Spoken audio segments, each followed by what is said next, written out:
Kids should have had a bunch of cuts and bruises taking that fall. They hit the gravel and stuff. And your time will come, Diana.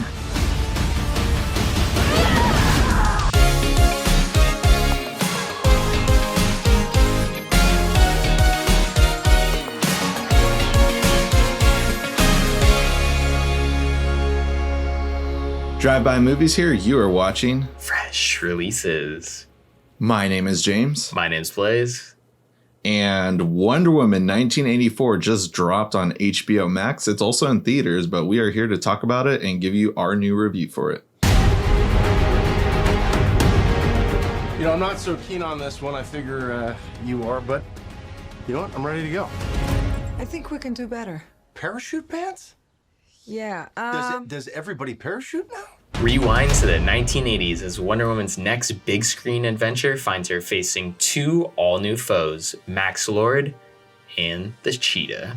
So this is the brand new Wonder Woman movie, 1984. It's doing something kind of cool where there's kind of like an 80s vibe. It takes place in 84, has like kind of 80s music and this interesting 80s vibe, kind of akin to something like Stranger Things. But this is Wonder Woman. This is, you know, a major studio blockbuster, and as James said before, it dropped on HBO Max, so we got a chance to check it out.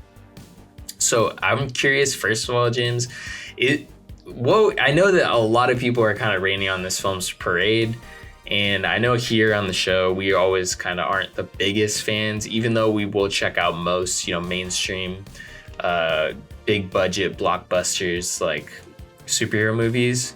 But now that you saw it at home, I don't know if you watched it on Christmas Day. I actually watched it on Christmas Day.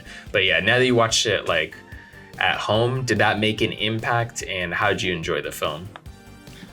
So I actually genuinely enjoy watching movies at home. I love being able to focus and have the subtitles on, just because, you know, sometimes people don't enunciate properly, but also I have terrible hearing and everything. So I was stoked on that. Of course, there are some movies I prefer to see in a theater, but it's multiplexes I hate most. And really, multiplexes focus on movies like this, so I would have had to see it at one of the bigger chains here in Los Angeles versus seeing it at a solo indie theater, which I prefer, where everyone kind of respects the movie, keeps quiet and stuff. Like, granted, I love having snacks just like everyone else. Like, you know, I know popcorn's crunchy, but I'm not going to talk throughout the movie and stuff, and that's all I ask for when I'm at a theater. So it's nice not having that and stuff, watching this from home. I'm all for that. I'm excited to see how Warner Brothers is going to handle all their HBO Max releases this year. I get it. Some movies I would prefer seeing at home instead of a movie theater, but there are some that I'd still like to see in theaters too. This was one of them where I wasn't dying to see it in a theater, and like you said, I'm not a big fan of, really, I'll just put it, I honestly hate superhero movies. I grew up reading comic books. I love a lot of comic book adaptation movies, and I always get excited for some of them, but I just generally don't like all of them. I just feel like they're all kind of the same. There's nothing really fresh about most of them. Some of them I do like. I don't want to get into what I like and what I don't like, but one thing I will say that I did like, I don't care about talking about the MCU, DCEU. We're just here to talk about this specific film, but the only one I'm going to bring up is just Wonder Woman Part 1, because I genuinely enjoyed that movie. I really liked it. I was surprised and actually bought it. I enjoyed that movie that much.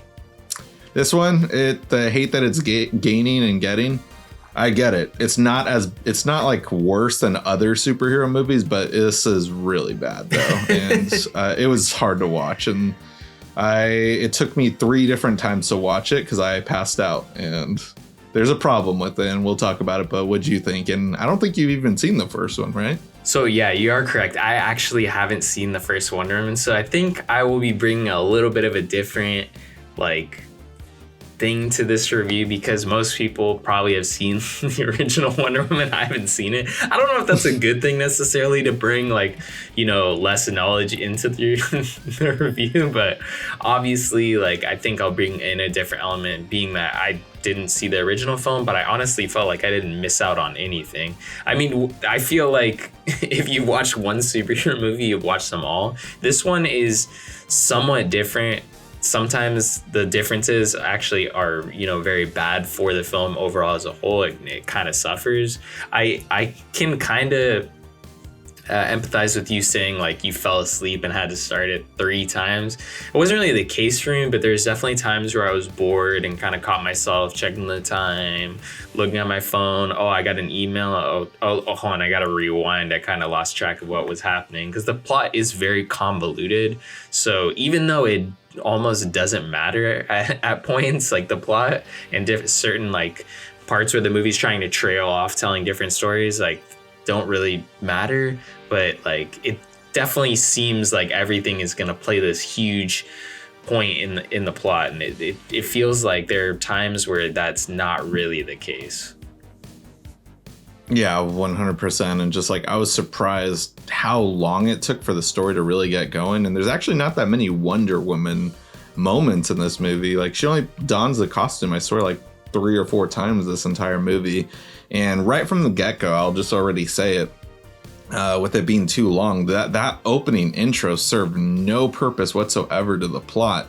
And it wasn't cool by any means. It might be inspiring to little girls, and I hope it is. I assume that's why it's in there and why they decided to keep it. But it was just so over the top and just like kind of just like dorky and didn't really serve a point. It had like some life lesson, but it didn't really come back. Like after that happened, I was like, I get it. It's going to serve a life lesson. But, you know, while watching it though with my guests, we're just like, what the hell was the point over that? Like that was just like wasted time, and it took like 15 minutes to get through. It wasn't like just an intro like that was like 5-minute dream sequence. It's literally like her like talking about it with some voiceover, and it just hardly served any purpose whatsoever. Then we get another intro, which should have just been the typical like fun superhero intro to a movie, her saving like, you know, all these people at the mall. Mm-hmm. But just like that just is the story here. There's just so many pointless scenes and like pointless villains too. Like I don't know who's the main villain of the two. I mean, definitely it's Max Lord, but just like he felt like such a weird villain. He's not even a villain at all. Like he ends up being good and like just gets away in the end. Like I don't know. Like I know that that's like already spoilers like territory, but just like he's not really that bad of a person. He just gets caught up in his mindset, and it's ridiculous and terrible.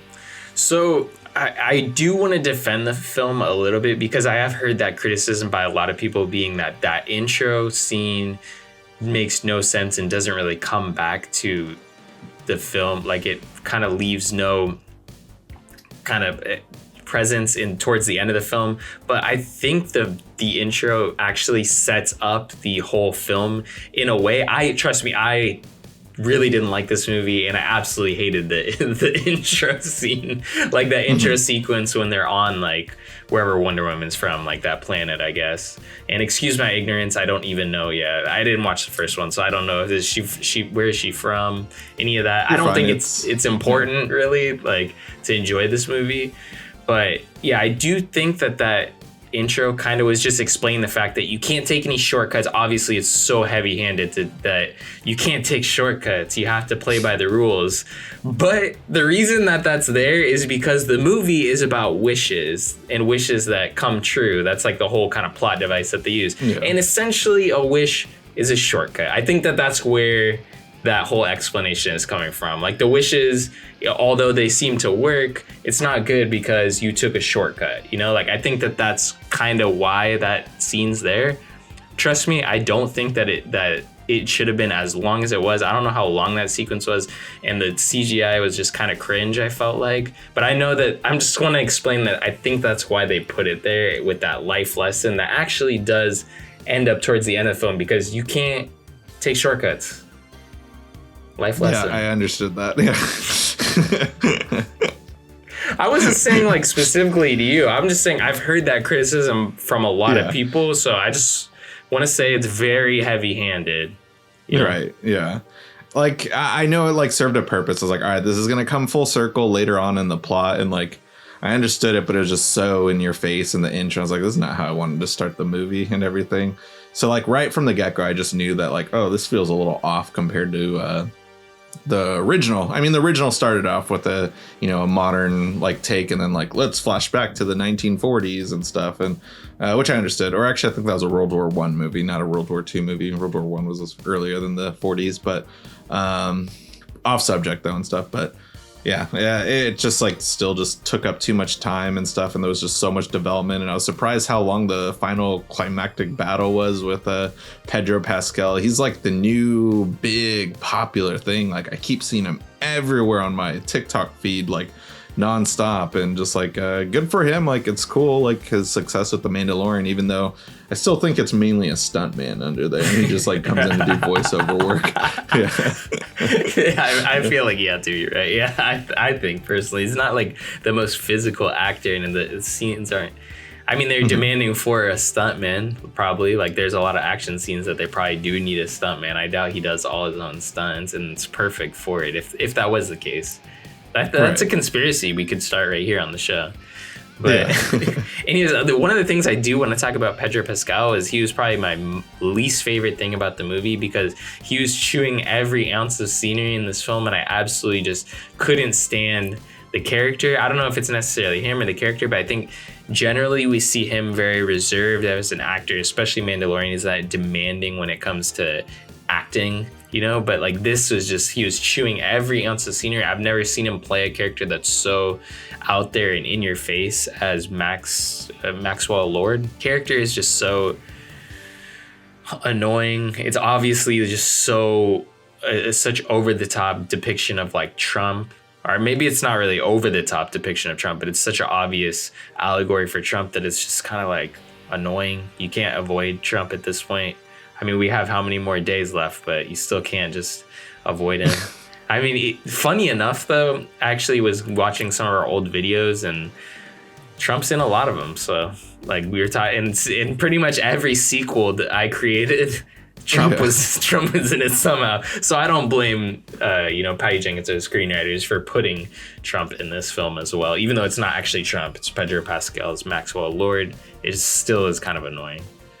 Yeah, and I'm curious, like any Wonder Woman followers or DC followers out there, like I'm curious, like, is this what Max Lord's powers are? And also, I feel like this isn't the intro to Cheetah also, like how she gets her Cheetah powers. Because I always understood that Cheetah is like, Wonder Woman's biggest main foe that everyone's familiar with. And I'm just like, this seems a little weird and rushed and stuff. And I'm curious to like understand like what was going on behind the scenes. Like I wonder if like a lot of villains were like forced to be in the movie and stuff, like, because I'm just very surprised. Like, the first one is like not by any means like the most amazing superhero film. It just felt fresh and fun and nice, and was like looked very well like directed and pretty and stuff. Like I hate that like a lot of movies just like look so plain and dry. Like, try to make something original looking at least. And that movie felt refreshing when it came out. And this one's still very pretty looking. Mm-hmm. Some comedic moments, but just like it just fell flat. Like I preferred the fish out of water sequences in the first one, and you easily could have did that with the Chris Pine in this movie, but like I almost just found him just like awkward and weird and still like just unnecessary. I would have rather have seen another adventure. And I know we're gonna get a Wonder Woman 3. It's already been announced, so I'm curious how that'll go. But I hope for the best, and I hope that this is just a learning or like a learning point for them. Just like, oh, that was kind of a misfire. Like hopefully the next one will be better. Yeah. But yeah, I mean, like I don't want to butcher this movie, but like I just was sad and disappointed and just didn't have fun with it really. Yeah. Do you think that, because one of the things I think might have helped a little bit is probably not try, even though the film is overly long, it still feels like they tried to do too many things. There's too many set pieces that are like, okay, we need an action sequence here, when really at the heart of it, it seemed like the script was kind of trying to focus on the Maxwell Lord character, him wanting to give everyone these like wishes, but also kind of being like a fake and a fraudster, and then Diana kind of wrestling with the fact that Chris Pine's character is like back, but it's not really him type of thing. And then like, It seems like if they just focus on those things, it might've been better. I think adding in Kristen Wiig's character, the Cheetah, is just too much, where I don't feel like they actually, if this is really the best villain that Wonder Woman comics has to offer, I feel like they didn't do it justice. Like, I don't know personally, but it just feels like you shoehorned in the character and it wasn't done justice, when supposedly this is, that's what I've heard from everyone, this is the premier villain in like the Wonder Woman comics and Wonder Woman universe and that story. and it feels like it's just an extra kind of add-on. It almost reminds me of like Spider-Man 3 when they had Sandman and Venom, and Venom was just kind of shoehorned in because fans really wanted Venom. Just in general, like they were like, all right, it's 3 Spider-Man movies and we haven't even seen everyone's favorite character, Venom, you know? So it makes total sense. And yeah, I never would have thought of that, reference, but like, yeah, I can 100% see that. I'm just like, oh yeah, a lot of it does feel very shoehorned and rushed. And like, there was just like no explanation on this, like, magical gem rock thing that gives you like wishes and stuff. Like, where did it come from? Like they like, have hypotheses and stuff, but like, how does it work exactly? And like, there was just a lot of like weird things where it just wasn't really fully explained to a proper extent for a 2.5-hour movie. I guess you're saying you appreciated more of like watching it at home. So are you glad you didn't spend, $15, or you probably would have spent like $50 going to see this in the movies, Yeah, I'm really happy. This would have been, easily $50.